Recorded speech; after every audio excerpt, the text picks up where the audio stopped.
Okay, fence na dense. Paano nga ba mag-fix ng mga out of fence na ganito sa dense area? Yan. Madali lang yan, guys.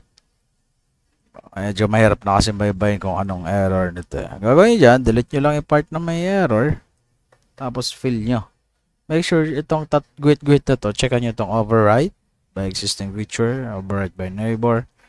Then, press number 8, fill. Fill. Then, use S. Pasok ka dun. S. S. Ayan, may point pa dun eh. S.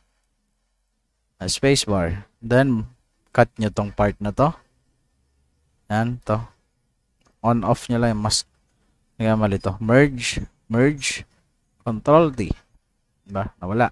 Out of fence. Possible dito lang yan eh. Pag hindi nyo makita kasi, ang hirap hanapin. Baka na dito sa kabila. Gawin ko dyan, delete ko muna to, then fill ko to 8, and then, ayan, diba? Ulit, fill 8 on yung mask, para di ka malito. Then S, point. Balik nyo.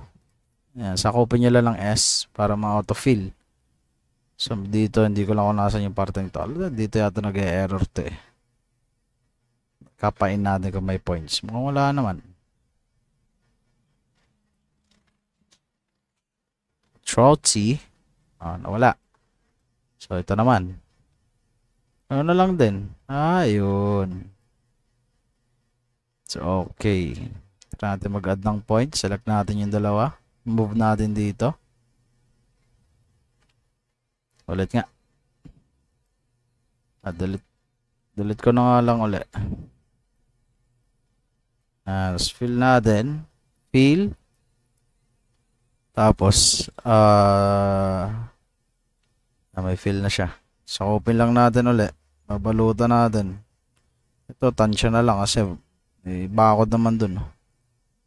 Siguro dito.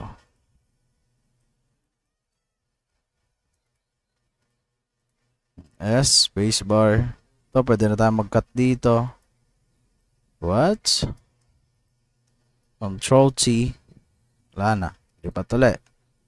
Ayun. Bawal pala tong ikat. So, gagawin ko dito. May merge ko tong part na to. May fence dito eh. Kaso naka-merge dun eh.